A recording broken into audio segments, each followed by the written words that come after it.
Yes, good afternoon. Welcome to another bit of your daily dose of Satoshi's news. Today's date is Tuesday, the 3rd of October, 2023, the year of BSV. Buy BSV.live, the best place to buy Bitcoin SV online, the original protocol and genuine Bitcoin. Let's get into some news. So we're just going to go through this article that was actually published on the 28th of May, 2020. It's entitled, Twitter Evidence May Prove How Finney is Not Satoshi. And the reason we're going through this is because of this douchebag, Christian Egger Hansen, who is saying here, you've done an amazing job, I believe you're Satoshi, despite the fact believing Craig that was Satoshi. And now he literally, who knows what's going on. Well, we all know what's going on. He says he's hurt. We all heard him say it the other day. But just to prove a point, let's go over this and see what this article says.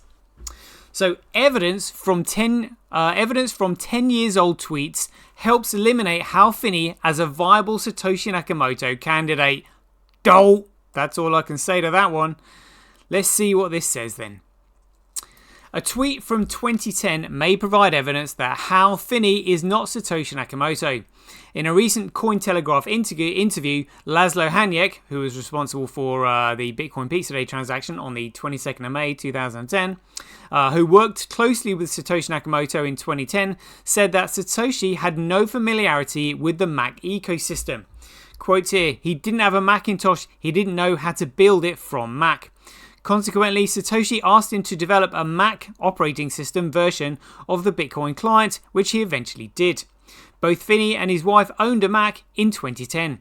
However, in a 2010 tweet from Hal Finney tells us that both Finney and his wife owned a Mac. So Hal Finney has said here, going to Google Calendar page causes an infinite loop of redirects from both my wife's and my Macs. Google status page says A-OK, ? So, although this is by no means incontrovertible evidence, it puts a dent in the theory that Hal Finney was either Satoshi or part of a team behind the pseudonym. However, there are ways to explain this inconsistency. If there were several individuals behind the creation of Bitcoin, oh dear, they've got BTC there, but this article isn't from 2020. It is possible that Hanyek's only communicated with one of several individuals. Perhaps the person overseeing development of the client at that stage did not have a Mac. Another possible explanation is that Satoshi did not believe development of the Mac ecosystem was a top priority due to its limited market share. He may have therefore decided to delegate this task to Hanyek's so that he could focus on more urgent tasks himself. These theories seem to fall short when we consider that Hanyek's described Satoshi as someone who was very controlling and borderline paranoid. It seems unlikely that he would have delegated the development of Mac client to an outsider, if the team included Hal Finney, a seasoned developer who was likely capable of taking on a task himself.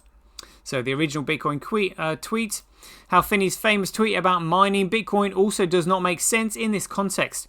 He was quoted here famously as saying, running Bitcoin, and that was on the 10th of January 2009.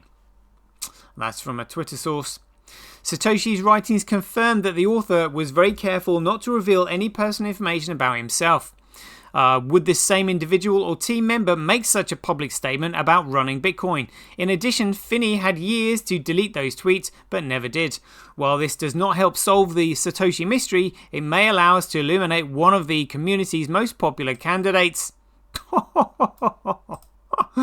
And that's a good point, because if Hal actually understood the economic fundamentals of Bitcoin, he would realize that it needed to go through that stage of commoditization where it didn't have any central point of influence. So it's blatantly obvious from my eyes that Hal was not Satoshi Nakamoto. So Egger Hansen, you can go and do one. And remember, all of this is due to this court case coming up on the 15th of January 2024, the largest court case in financial history. The cabal masquerading as COPA, trying to take Satoshi Nakamoto's blockchain intellectual property rights off him in a court case that's called COPA versus Craig Wright. In other words, Bitcoin on the 15th of January 2024. Stay tuned and we'll bring you more. And until then, be aware, take care, stay safe out there, and we'll see you in the next one.